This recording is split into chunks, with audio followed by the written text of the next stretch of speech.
오늘 함께 볼 말씀은 스가랴 8장 1절에서 5절 말씀입니다. 구약 1319페이지입니다.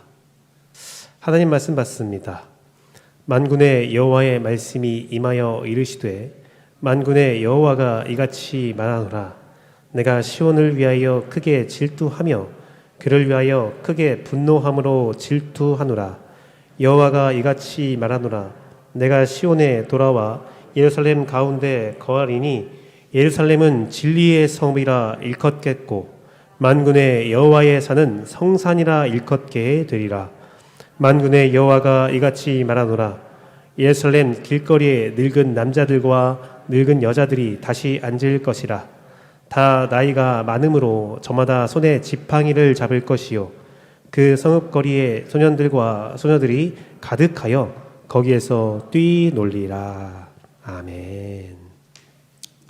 오직 예수님, 예수 그리스도의 은혜와 평강이 여러분의 삶 가운데 또 사업장 가운데 직장 가운데 충만할지어다. 성삼일체 하나님께 찬양과 경배와 영광을 올려드립니다. 오늘도 여러분께 예수님만 전하도록 하겠습니다. 오늘은 스가랴 8장 1절에서 5절 말씀을 가지고 여호와께서 돌아오시는 예루살렘의 모습을 살펴볼 텐데요. 여호와께서 돌아온 예루살렘 모습은 바로 회복된 성전의 모습을 의미합니다. 또 회복된 성전의 모습은 내가 성령님이 거하시는 하나님의 전줄 알지 못하느냐 사도 바울의 말씀에 의하면 우리가 성전이기 때문에 회복된 나의 마음에 주님이 오셨을 때에 어떠한 일들이 어떠한 모습들이 나의 삶에 일어나는가 나타나는가에 대한 내용이죠. 여호와께서 돌아오신 예루살렘의 모습. 오늘 본문 배경을 보면 이스라엘 민족이 하나님으로부터 버림을 받았단 말이에요. 이스라엘 민족이 하도 하나님 말씀을 듣지 않아서 버림을 받았습니다. 하나님이 떠났죠. 모든 사람들이 하나님을 떠난 이스라엘 민족을 이렇게 무시했어요. 괴롭혔습니다. 그 모습을 보면서 하나님이 어떻게 해요? 분노하시거든요. 질투하시거든요. 왜 그러냐면 여러분들 자녀를 생각하면 내 자녀가 내 말 안 듣고 아주 속상하게 할 때 어떻게 해요? 혼내죠. 매를 들기도 합니다. 그런데 내가 혼내고 매를 드는 모습 보고 옆집 아줌마가 옆집 아저씨가 야, 너 왜 엄마 말 안 들어 하면서 탁 때리면 화나잖아요. 내 자식인데 왜 제가 때리지? 하나님이 그러신 거예요. 이스라엘 민족이 하나님의 백성이 잘못하여서 하나님께서 징계를 내리는 건 맞는데 징계를 내리시는데 다른 민족이 와서 이스라엘을 괴롭히고 욕한단 말이에요. 하나님이 화가 난 거예요. 그래서 더 이상 안 되겠다. 내가 가서 이스라엘 민족을 회복시켜야겠다라는 겁니다. 그래서 오늘 본문은 하나님께서 이스라엘 백성에게 소망과 희망을 주고 내가 너에게 돌아가면 어떤 일이 벌어진지를 보라는 거예요. 그러한 모습이 회복될 거라는 것을 하나님은 선언하고 있습니다. 특히 예루살렘으로 온다고 했거든요. 예루살렘의 이름의 뜻이 무엇입니까? 예루살렘의 도성의 뜻은 평화의 도시. 평화의 도시예요. 예루살렘의 이름이 평화의 도시지만 하나님이 함께하지 않으면 평화가 없습니다. 하지만 하나님께서 함께하시는 순간 예루살렘이 평화의 도시가 되고 아름다운 도시가 되면서 온 이스라엘이 회복되는 거거든요. 사랑하는 성도 여러분, 여러분 마음의 중심에 하나님이 계셔야 돼요. 내 마음의 중심에 다른 것이 있다면 우리는 평화할 수 없습니다. 오직 내 마음의 중심에 하나님이 계심으로 평화로운 도시로 다시 한번 회복되고, 그렇다면 내가 하나님이 거하시는 성전이 되면 어떤 모습이 있는가, 그 말씀을 살펴보고 우리 마음속에 그 모습을 소망하고 기도하는 역사가 함께하기를 소망합니다. 여호와께서 돌아오신 예루살렘의 모습, 그 첫 번째는 소년과 소녀들이 가득하여 뛰어논대요. 가득하여 뛰어논다. 그것은 새 생명의 기쁨이 가득한 거죠. 예수님께서 여러분에게 가득한 열매를 허락하시는 모습이에요. 새 생명의 기쁨이 가득하다. 5절 말씀 보니까 그 성읍 거리에 소년과 소녀들이 가득하여 거기서 뛰놀더라. 어떤 모습이에요? 막 뛰어놀아요. 뛰어놉니다. 북적북적 하는 거죠. 사랑하는 성도 여러분, 제 가족은 형과 나 2명이에요. 딸랑 2명. 딸랑 2명이 명절을 30년간 보내왔어요. 30년간 명절을 보내면서 매우 조용한 명절을 보냈습니다. 저희 집은 작은 집이라서 큰 집을 방문하고 돌아오면 끝나거든요. 그러면 TV 앞에 모여서 맛있는 거 하나 시켜 먹고 조용히, 또 남자만 2명이라서 재미가 없어요. 네, 제 처가 식구는 5명이에요. 깜짝 놀랐습니다. 처음 갔을 때. 북적북적대고, 와, 명절이 이렇게 신난 거였어? 명절이 이렇게 재밌는 거였어? 사람이 많으니까 재밌더라고요. 북적북적돼요. 그리고요, 딸을 키워보니까 참 재밌는 게 있더라고요. 딸은 가끔 가다가 알 수 없는 노래를 부르면서 춤을 출 때가 있습니다. 아들은 별로 안 그러는데 딸은 갑자기 알지 못하는 노래를 부르면서 춤을 막 추거든요. 막 둘째가 막 아이돌 춤을 춘다고 하면서 막 이렇게 노래를 불러요. 그거 보면 미소가 지어지거든요. 그런데 거기서 야 시끄럽다, 야 정신없다, 그만해, 그러면 안 되거든요. 지금 모습이 그런 모습입니다. 말씀을 보니까 늙은 남자와 늙은 여자들이 앉아있는데 그 앞에서 소년과 소녀들이 가득 뛰어노는 거예요. 그 뛰놀다의 히브리어는 사크인데 웃다, 춤추며 놀다, 즐거워하다. 막 춤추며 즐거워하면서 노래를 부르고 있는 겁니다. 야 정신 사나워 하지 마. 그게 아닌 거예요. 그 모습 보면서 즐거워하고 함께 기뻐하며 여호와의 돌아오심을 함께 즐거워하는 모습이 바로 오늘 5절의 모습이라는 겁니다. 사랑하는 성도 여러분, 여호와께서 돌아오신 예루살렘의 모습, 성전의 모습이 바로 이러한 모습이에요. 누가복음 15장 6절 7절 말씀을 보면 집에 와서 그 벗과 이웃을 불러 모으고 말하되 나와 함께 즐기자, 나의 잃은 양을 찾아내오노라 하리라. 7절 말씀이요, 내가 너에게 이르노니 이와 같이 죄인 한 사람이 회개하면 하늘에서는 회개할 것이 없는 의인 99으로 말미암아 기뻐하는 것보다 더한다. 이게 뭐냐면 99마리의 양은 있는데 한 마리를 잃어버린 겁니다. 목자가 가서 양을 찾았어요. 근데 양을 찾았어요. 찾고 그 기쁨을 가지고 잔치를 벌입니다. 양 한 마리 값보다 잔치를 벌인 값이 더욱더 비쌀 텐데, 수지에 맞지 않을 텐데 기쁘다는 거예요. 그 모습과 같게 하늘에서 그러고 있다라는 겁니다. 새로운 영혼을 보면서, 새로 오신 분들을 보면서, 우리 재원교회에 새로 오신 방문자를 보면서 하나님은 기뻐하는 거예요. 그 기쁨에 여러분이 동참해야 되지 않겠습니까? 한 분만 동참하실 건가요? 아멘? 함께 해야 되는 거예요. 지금 하나님은 굉장히 기쁘거든요. 하나님이 막 기쁜데 여러분은 별로 안 기뻐요. 그러면 하나님이 서운하신 거예요. 그렇죠? 귀한 선물을 누군가에게 줬는데 기대하잖아요. 이렇게 기뻐하겠지? 근데 심드렁하면 기분 상하는 거거든요. 여호와께서 돌아오신 예루살렘 모습이 그런 기쁨, 새 생명의 기쁨이 충만한 거예요. 요한복음 4장 36절을 보면 이렇게 기록되어 있습니다. 같이 읽어볼까요? 둘, 셋. 거두는 자가 이미 삭도 받고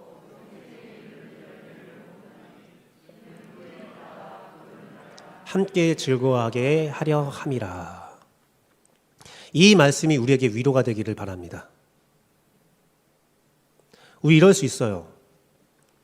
어떤 전도 대상자를 바라보고 열심히 기도하고 막 섬겼습니다. 선물도 주고 좋은 말씀도 보내고 유튜브에 있는 목사님 말씀도 보내고 편지도 쓰고 교회도 데려와 보고 열심히 했는데 그 분이 믿음이 생겼는데 가까운 교회를 가겠다, 다른 교회에 출석하겠다.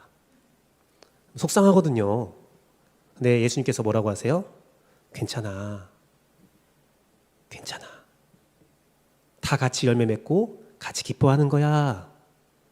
뿌리는 자나 거두는 자나 똑같은 거야. 우리 주일학교에서 성장한 친구가 있어요. 청년이 되었어요. 직장을 가지고 해외를 가거나 아니면 다른 지역을 가요. 속상할 수 있어요. 괜찮아요. 괜찮아요. 복음은 함께 즐거워하는 겁니다. 복음은 함께 기뻐하는 겁니다. 우리요, 전도왕이 있거든요. 전도왕이 교회에 있을 수 있어요. 시기하고 질투한 게 아니에요. 함께 즐거워하고 기뻐하는 거예요. 데려오기를 잘하는 사람이 있으면 섬기는 걸 잘하는 사람이 있고, 신방을 잘하는 사람이 있고, 각각각색의 은사를 가지고 한 영혼을 섬기고 한 영혼을 사랑할 때 그 교회가, 그 성전이, 그 성도가 여호와께서 돌아오신 예루살렘의 모습이라는 겁니다. 새 생명의 기쁨을 함께 즐기는 거예요. 함께 즐기는 거예요. 사도행전 6장 7절 말씀을 보면 초대교회의 부흥의 역사가 보여지고 있는데요.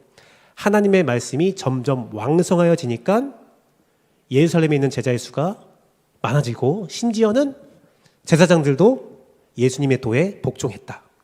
말씀이 왕성한 거거든요. 9장 31절 말씀 보니까 교회가 평안하니까,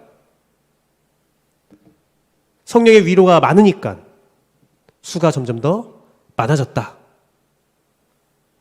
16장 5절 말씀 보니까 교회야 믿음이 더 굳건해지니까 그 수가 날마다 늘어갔다.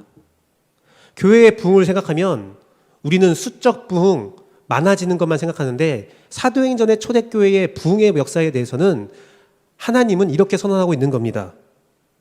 말씀이 많아지니까, 평안이 있으니까, 성령의 위로가 왕성하니까, 믿음이 굳건해지니까, 그러니까 수가 자연스럽게 늘어났다라는 거예요. 사랑하는 성도 여러분, 우리의 기도는요, 숫자를 위해서 있는 것이 아니라 말씀을 향하여, 평안을 향하여, 위로를 향하여, 믿음을 향하여 있을 때에 그 뒤에 수적 부흥은 따라오는 거예요. 계속 한 명만 아멘. 아멘? 우리 다 그런 교회 되고 싶잖아요. 여러분 다 그런 성도 되고 싶잖아요. 여러분의 삶에 평안이 넘치고 싶잖아요. 여러분 삶에 말씀이 넘치고 싶잖아요. 여러분 삶에 성령의 위로가 있기를 바라잖아요. 그렇게 되었을 때에 그러한 역사는 언제 일어나느냐? 그러한 역사는 여러분 마음의 중심에, 삶의 중심에 하나님께서 돌아왔을 때에, 예수님께서 바로 서 있을 때에 그 역사가 일어난다는 말입니다. 그럴 때에 새 생명의 역사가 충만할지어다. 그게 바로 여호와께서 돌아온 예루살렘의 모습입니다. 트렌드 코리아 2022라는 책이 나왔어요. 17년부터 한국을 이렇게 분석하는 책이에요. 트렌드 코리아 2022에서는 처음에 저자가 이러한 문제를 화두에 던집니다. 코로나 사태 이후에 회복이 될 것인가? 그 저자는, 지금까지 한국의 트렌드를 맞춰왔던 저자는 이렇게 말합니다. 안 된다.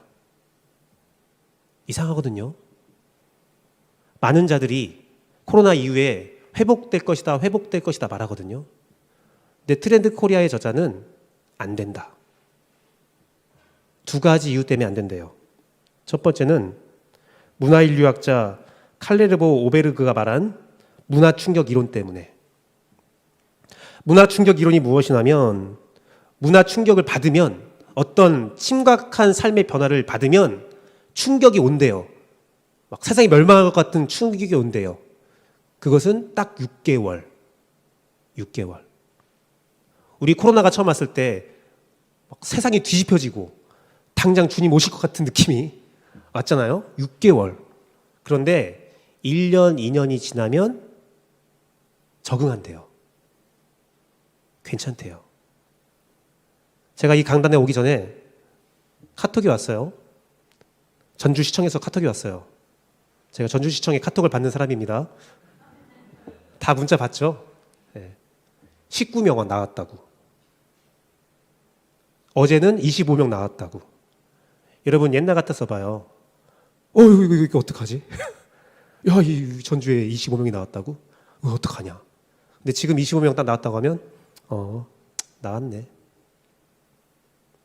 우리 익숙해졌어요. 어떤 리서치 결과에는 코로나가 완전 날아갔다, 없어졌다. 마스크를 벗겠느냐? 안 벗겠다가 67%. 마스크 쓰니까 감기도 안 걸리고 좋네. 익숙한 거예요. 익숙합니다.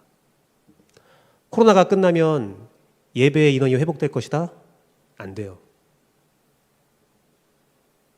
왜 그러냐면 웨디 우드라는 사람이 또 습관 형성 모델을 발표했거든요. 트렌드 코리아의 두 가지를 가지고 이미 우리가 적응했고 극복해 가고 있고, 그 다음 이론이 습관 형성 모델인데, 반복되는 특정 행위가 습관이 되기 위해서는 보상이 필요하다라고 해요.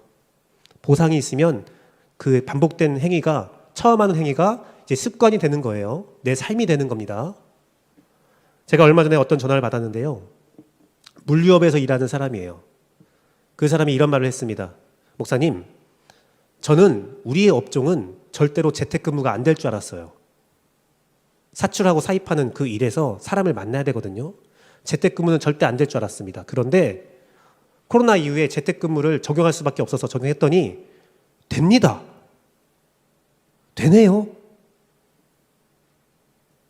재택근무의 편함, 그 보상이 이루어지자 재택근무가 정착이 되는 겁니다. 사랑하는 성도 여러분, 우리는 2년 동안의 코로나를 지나면서 비대면 예배에 익숙해졌습니다. 많은 기술들이 나왔어요. 그 비대면이 주는 편안함, 그 보상, 이미 그들에게는 습관이 됐습니다. 지금 비대면으로 우리 재원교회 성도가 예배를 드리고 있다면 습관 되신 거잖아요. 습관 됐거든요. 좋거든요. 그러면 어떻게 우리가 대면 예배에 다시 한번 이 현장에서 함께 예배하는 것들을 회복하려면 어떻게 하느냐? 비대면이 주는 보상보다 대면 예배가 주는 보상을 더 느껴야 된다는 거예요.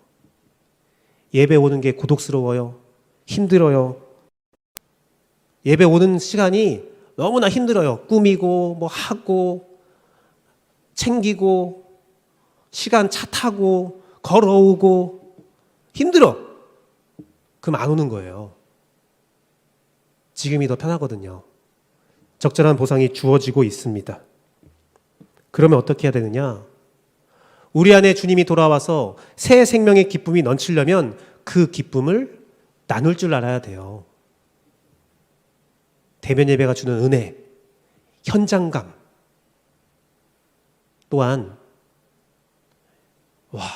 내가 집에서 혼자 예배 드리다가 다시 한번 나와보니까 나를 환대하고 나를 걱정해주고 나의 손잡아주고 나를 이렇게 관심 갖게 보고 있었구나. 내가 혼자 신앙생활하는 게 아니라 이 재원교회에서 함께 신앙생활하고 있구나. 그 느낌, 그 설렘, 그 기다림, 그것이 보상으로 주어질 때 그들이 오는 거예요.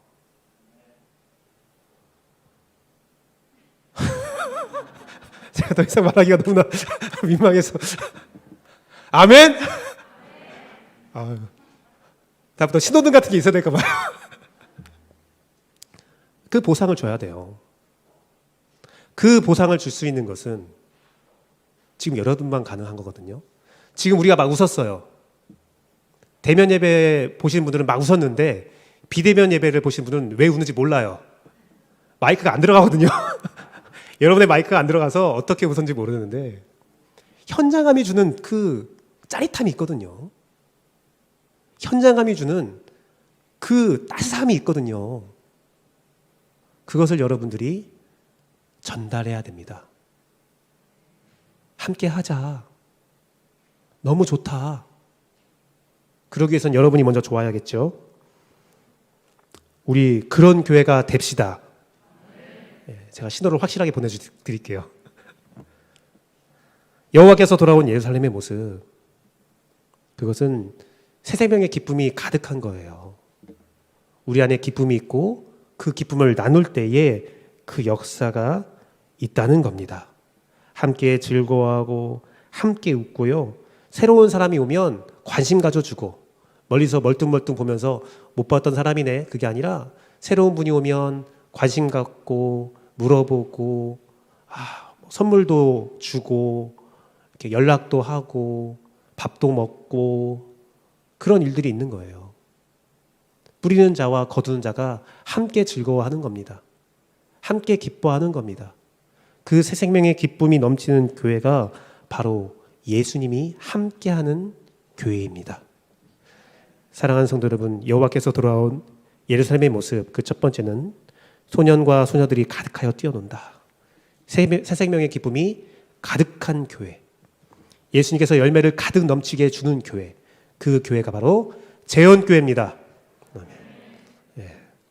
두 번째는 나이가 많은 자가 길거리에 다시 앉는다라고 기록되어 있는데, 이것은 다스림의 권위가 있다는 겁니다. 4절 말씀을 보니까 예루살렘의 길거리에 늙은 남자들과 늙은 여자들이 다시 앉을 것이라. 다 나이가 많으므로 저마다 손에 지팡이를 잡을 것이요. 이 말씀을 보면, 그냥 단순히 보면 노인들이 길거리에 그냥 편하게 앉아 있다는 모습이네 라고 해석할 수 있습니다. 하지만 이것은 유대의 문화로 보면 완전히 다른 해석이 됩니다. 그 길거리는 히브리어로 레허브라는 히브리어인데요, 광장이란 뜻이 있습니다. 그리고 동네에 공공장소라는 뜻이 있어요. 당시의 길거리, 광장, 공공장소는 성문 앞은, 그 길거리는 어떤 장소였냐면 법정이었습니다. 법정이었어요. 중요한 문제를 송사하는 곳이었습니다. 우리 창세기 말씀에 롯이 마을 너기에 앉아 있다가 하나님께서 보내신 사자를 접대하는 모습이 나오거든요. 그때 우리가 어떻게 해석합니까? 롯이 마을의 중심에 들어가지 못하고 쫀쫀히 저기 외곽 지역에 앉아 있는 불쌍한 모습으로 그려지거든요. 아니에요. 성문 앞에는, 그 광장에는 그 지역의 장로가 앉아 있는 겁니다. 지도자가 앉아 있는 거예요. 그 성에는 방들이 있거든요. 혹은 방이 없으면 그냥 광장에 앉아 있습니다. 그러면 법적인 절차를 밟아야 하는 사람이 와요. 싸웠거나 어떤 집을 거래하거나 여러 가지 법적인 절차를 펼쳐야 하는 사람이 와서 거기에 상시 앉아 있는 장로에게 가서, 그 동네의 어르신에게 가서 허락을 받는 겁니다. 보아스가 롯을 얻기 위해서 어떻게 합니까? 롯을 얻기 위해서 성문에 가서 광장에서, 야, 누가 이 계대권이 누구한테 있느냐? 신랑 될 사람 누가 있냐? 그러니까 누가 나오잖아요. 전데요. 당신 그 권한을 나한테 양보하겠냐? 양보할게요. 법적인 절차가 완료된 거거든요. 지금요, 길거리에 노인들이 다시 앉는다라는 것이 무엇이냐? 법적인 절차를 할 사람이 없었던 겁니다. 권위가 없었던 거예요. 질서가 없었던 겁니다. 그런데 다시 질서가 잡혔다. 권위가 세워졌다. 라는 거예요. 사랑하는 성도 여러분, 여호와께서 돌아오시면 새 생명의 역사도 있지만 우리가 다스릴 권위를 받게 돼요. 다스릴 권위를 회복하게 됩니다. 그런데 그 다스림의 권세에 그 분들이 가지고 있는 게 뭐예요? 지팡이거든요. 지팡이. 시편 23편을 보면 지팡이와 막대기가 있습니다. 예수님께서 우리의 목자가 되어서, 여호와가 우리의 목자가 되어서 양들을 이렇게 인도하시는데, 한 손에는 지팡이와 한 손에는 막대기를 가지고 있는 건데, 지팡이는요, 우리가 손이 보는 이렇게 물음표 모양으로 된 기다란 지팡이예요. 그걸로는 양들을 부드럽게 대합니다. 밀기도 하고 끌기도 하고 긁어주기도 하면서 아주 사랑스럽게 막대기로, 그 지팡이로 인도하는데, 막대기는 무엇이냐? 짤막한 몽둥이에요. 짤막한 몽둥이를 가지고 늑대가 오거나 사자가 오면 싸우거나, 아니면 양들이 말을 안 들어요. 다 말 잘 듣는데 지팡이로 꾹꾹 찌르면 잘 따라왔는데 한 놈의 양이 말을 정말 듣지 않아요. 그러면 막대기를 꺼냅니다. 그리고 다리를 부러뜨려요. 그리고 찢어지고 가는 겁니다. 우리 예수님의 성화 중에서 이런 모습 있죠. 양들 막 있는데 다 온화한 미소와 한 마리 양을 딱 얹고 걸어가는 모습이 나오는데, 그거 보면서 아름답다, 예쁘다, 아 나도 저기에 얹어서 가고 싶다. 아니에요. 예수님께서 말 되게 안 듣는 양의 다리를 부러뜨려서 짊어지고 가고 있는 그런 모습이에요. 그런데 오늘 본문에서 장로들이 어떤 걸 쥐고 있었어요? 지팡이. 우리의 권위는 사랑에서 나옵니다. 사랑하는 성도 여러분, 여호와께서 돌아오셔서 내가 하나님의 성전이 되면 우리에게 권위가 회복되는데, 어떤 권위가 회복된다고요? 사랑의 권위가 회복되는 거예요. 사랑의 권위. 창세기 41장 38, 40절 말씀을 보면 요셉이 인정받는 모습이 나옵니다. 바로가 그의 신하들에게 이르되 이와 같이 하나님의 영에 감동된 사람을 우리가 어찌 찾을 수 있으리요? 그리고 어떻게 합니까?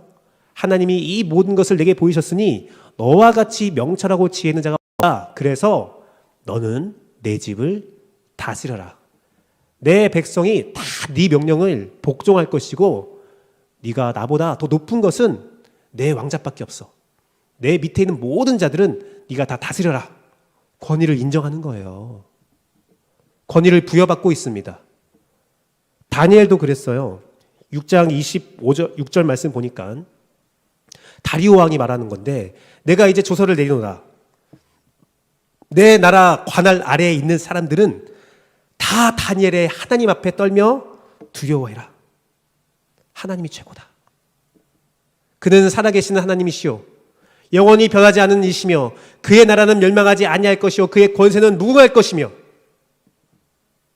그때 하나님은 어떠한 존재였습니까? 다리오 왕은요, 다른 신을 섬기고 있었거든요. 그 신이 이미 예루살렘을 점령함으로 하나님은 죽었다. 하나님은 우리 신보다 약하다.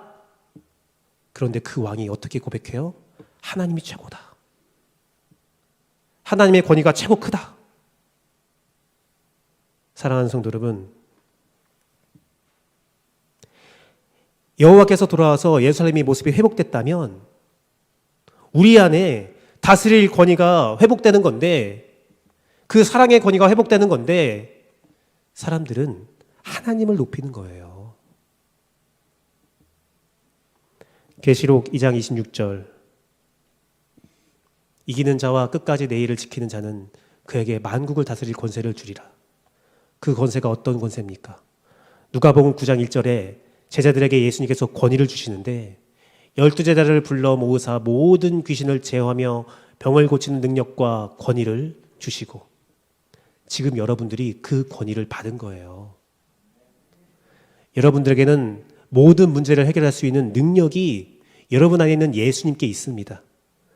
여러분의 성령님이 여러분의 병을 치료하고 여러분의 인생의 문제를 해결할 능력이, 권세가 있다는 겁니다. 우리 거예요. 브랜들이라는 사람이 있습니다. 지도력의 원칙이라는 책을 썼는데요. 그 사람이 누구냐? 우리 코비라는 사람 아시죠? 원칙주의 리더십을 지었던 스티븐 코비라는 박사가 있어요. 그 스티븐 코비가 코비 리더십 센터를 창립했는데, 브랜들리가 제2인자예요. 부회장으로 같이 리더십 센터를 창립한 거고, 그 리더십 센터는 세계 최고의 권위를 갖고 있는 센터입니다.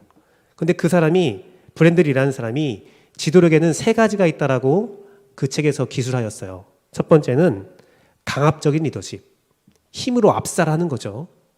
두 번째는 실리적인 리더십, 보상을 주는 겁니다. 세 번째는 원칙적인 리더십, 어떤 원칙과 법 아래서 리더십을 발현하는 거예요. 각각의 무게가 있다고 합니다.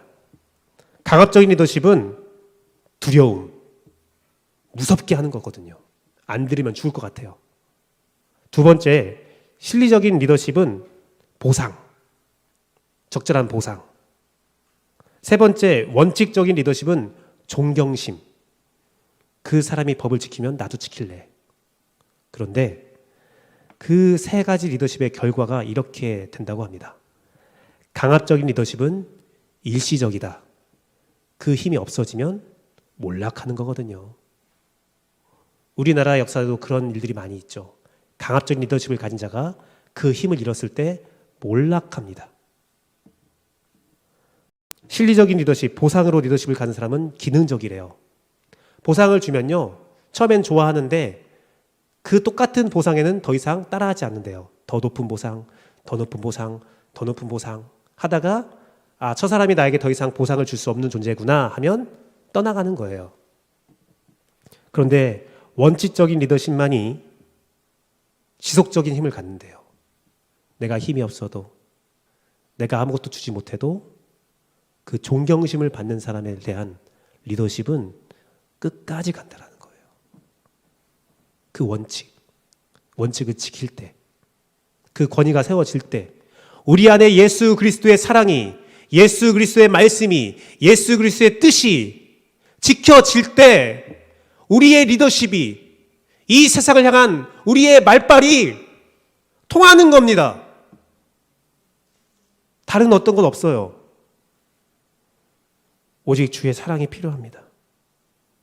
사랑하는 성도 여러분, 주의 사랑의 권세가 우리 재원교회 가운데 충만할지어다.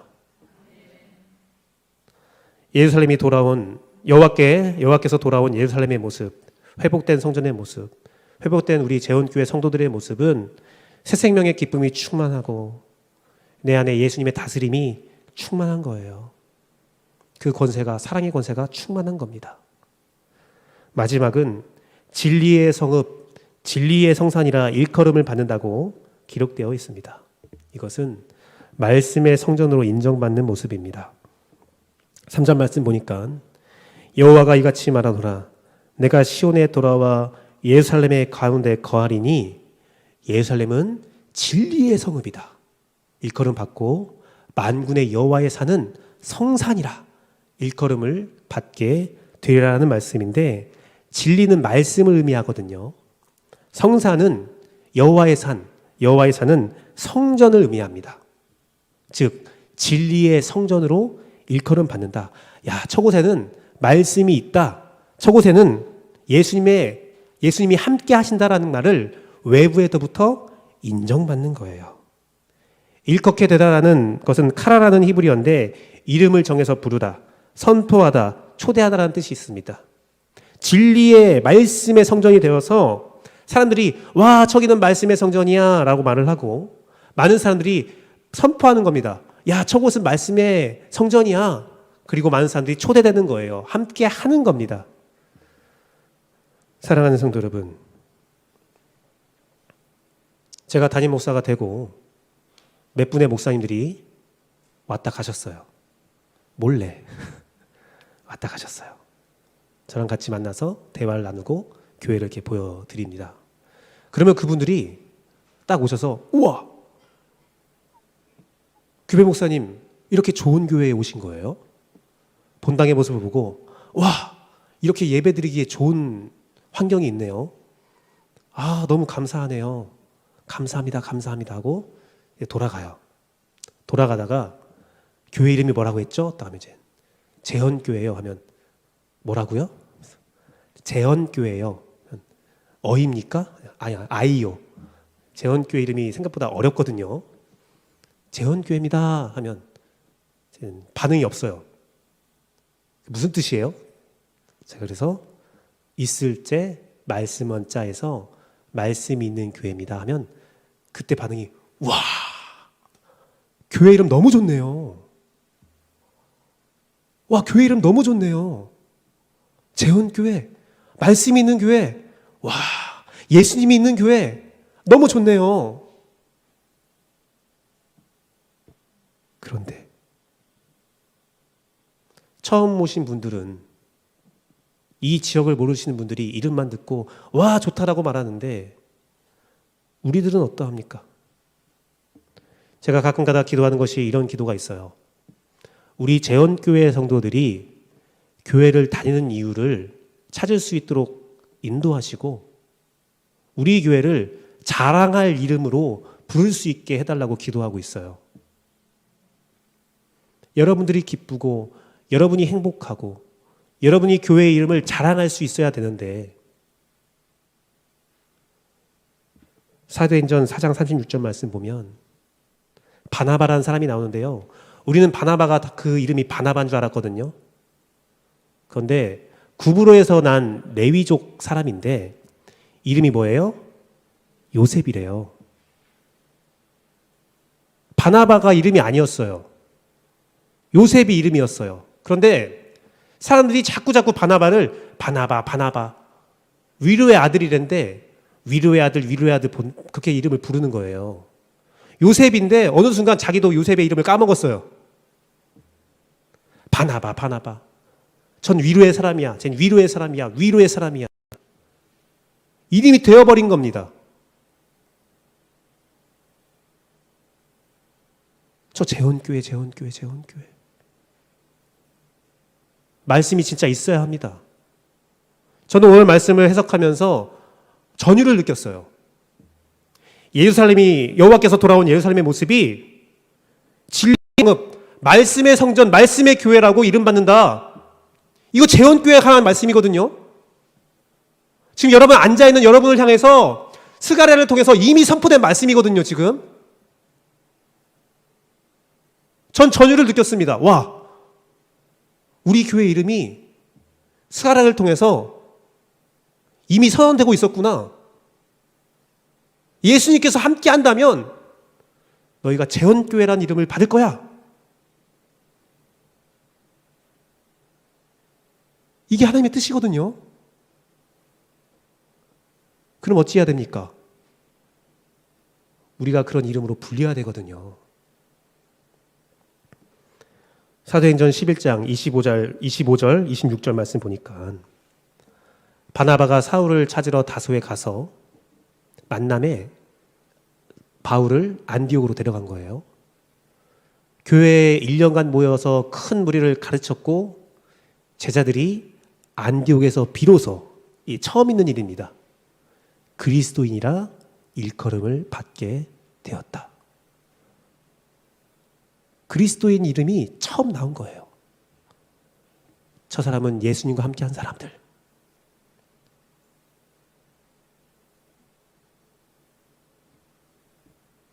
사랑하는 성도 여러분, 제가 아침에 설교를 하기 위해서 기도로 준비할 때 검색을 할 때가 있거든요.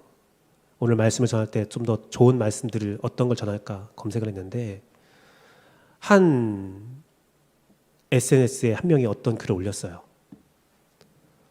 국민일보가 신천지를 이단이라는 타이틀을 덮어 씌워서 오해를 받게 만들고 있다. 오늘 신천지 특강이 있거든요. 이단 특강이 있거든요. 2시 30분 꼭 다 참석하십시오. 다 참석하세요. 제가 그걸 보고 깜짝 놀랐어요. 아니, 어떤 사람이 이런 기사를 쓰는 거야? 봤더니 기사의 출처는 천지일보. 신천지 뉴스 매체예요. 사랑하는 성도 여러분, 이단이 나 이단 아니에요 말하면 누가 믿어줘요? 외부에서 아 그래 저건 이단이 아니었어 라고 말해줘야 믿는 거거든요. 그런데요, 그 똑같은 모습을 우리에게 적용시켜 보세요. 교회는 우리끼리 말씀 있는 교회야, 예수님 있는 교회야, 우리에게 진리가 있어, 새 생명이 있어, 우리 전도 열심히 해, 우리 사랑이 넘쳐, 우리 새로운 사람들 잘 섬겨. 우리끼리 얘기해봤자 입증되지 않아요. 우리 재원교회가 37년이 되었습니다. 이 전주 땅에서 재원교회는 어떤 이름으로 불리고 있습니까? 이제부터 시작합시다. 이 거룩한 이름, 스가랴 말씀을 통해서 선포된, 와, 내가 담임 목사 되고 왜 스가랴 말씀을 우리에게 하나님께 주셨지? 이제서야 알게 될 것 같아요. 그제는 좋은 말씀이니까, 모든 말씀들이 들어가 있으니까, 종말에 대한 이야기도 들어가 있으니까. 그런데 딱 중간 부분에, 회복을 선언하는 말씀 부분에 재헌교회가 왜 재헌교회냐? 왜 재헌교회가 스가랴 말씀을 통해서 선포된 교회냐? 진리의 성읍이니까. 말씀이 있는 교회니까. 예수님이 함께하는 교회니까. 내가 이제부터 함께할 교회니까. 사랑하는 성도 여러분, 히브리서 11장 16절 말씀을 같이 읽겠습니다. 둘, 셋. 그들이 이제는 더 나은 본향을 사모하니 곧 하늘에 있는 것이라. 이러므로 하나님이 그들의 하나님이라 일컬음을 받으심을 부끄러워하지 아니하시고 그들을 위하여 한 성을 예비하셨느니라. 이 말씀이 여러분에게 목표가 돼야 돼요. 천국에 갔는데, 천국에 하나님이 우리가 거할 집이 많이 있습니다. 우리가 천국에 갔는데, 하나님, 저 김규배 왔어요. 하나님, 재헌교회 성도 왔습니다. 했더니 하나님이 부끄러워. 그러면 어떡해요? 오늘 말씀처럼 내가 재헌교회 하나님이란 이름이 부끄럽지 않았다. 내가 김규배의 하나님이라 불리는 것이 부끄럽지 않았다. 그 말 들어야 되잖아요. 하나님이 부끄러워하지 않는 교회, 최고의 영광이에요. 하나님이 부끄러워하지 않는 성도, 그게 최고의 영광입니다. 사랑하는 성도 여러분, 오늘 우리 재헌교회가 이 재헌교회 이름이 부끄럽지 않기를 간절히 바라고 기도합니다. 하나님이 여러분의 이름을 부를 때에 부끄러워하지 않는 이름이라 선언하기, 그 선언하는 것이 우리의 목적이 되고 우리의 목표가 되고, 우리가 불리는 이름이 하나님의 사람, 말씀 있는 사람, 진리의 사람이라는 말을 듣기를 간절히 바라고 기도합니다. 사람들은 기가 막히게 알아요. 기가 막히게 알아요. 그래서 우리의 삶이 하나님을 향해 나아가야 됩니다. 그래서 우리의 다스림이, 우리의 마음의 중심에 예수님의 사랑이 있어야 돼요. 그러할 때 새 생명의 기쁨이 우리 가운데 충만합니다. 사랑하는 성도 여러분, 말씀을 맺도록 하겠습니다. 우리 재헌교회에게는 꿈이 있습니다. 재헌교회 일원에게는, 그 성도에게는 꿈이 있습니다. 재헌교회 이름이 나의 이름 되기를. 말씀이 있는 교회, 진리의 성도, 사랑 넘치는 교회, 새 생명의 영광이 있는 교회, 그 교회가 스가랴 말씀을 통해서 이미 몇천 년 전에 우리 교회를 향해서 선언하신 하나님의 예언의 말씀이에요. 바로 여러분을 향한 예언의 말씀이에요. 이 예언의 말씀이 주 안에 이루어지기를 간절히 축원합니다. 그것이 세워질 때, 우리 안에 예수님이 바로 설 때, 우리 안에 말씀이 바로 설 때, 우리 안에 새 생명이 있고, 우리 안에 예수님의 권위가 회복되고, 그리고 우리는 예수님의 교회라, 예수님과 함께한다라는 인정을 받게 됩니다. 이 시간 말씀을 가지고 함께 찬양하고 기도하기 원합니다. 이 시간 우리의 목적, 이 목표를 가지고 주님 뜻대로 살기를 소망하며 결단하며 함께 주님 뜻대로 살기 위해 찬양하도록 하겠습니다. 주님 뜻대로 살기로 했네. 주님 뜻대로 살기로 했네. 주님 뜻대로, 주님 뜻대로 살기로 했네. 뒤돌아서지 않겠네. 이 세상 사람 날 몰라줘도, 이 세상 사람 날 몰라줘도, 이 세상 사람 날 몰라줘도, 이 세상 사람 날 몰라줘도 뒤돌아서지 않겠네. 세상 등지고 십자가만 봅시다. 세상 등지고 십자가 보내. 세상 등지고 십자가 보내. 세상 등지고 십자가 보내. 뒤돌아서지 않겠네. 뒤돌아서지 않겠네. 뒤돌아서지 않겠네. 어떠한 시련이 와도 수많은 유혹 속에도 신실하신 주님 약속 나 붙들리라. 세상이 이해 못하고 우리를 조롱하여도 신실하신 주님 약속만 붙들리라. 어떠한 시련이 와도, 어떠한 시련이 와도 수많은 유혹 속에도 신실하신 주님 약속 나 붙들리라. 세상이 이해 못하고 우리를 조롱하여도 신실하신 주님 약속만 붙들리. 우리 함께 마지막 고백합니다. 어떠한 시련이 와도, 어떠한 시련이 와도 수많은 유혹 속에도 신실하신 주님 약속 나 붙들리라. 세상이 이해 못하고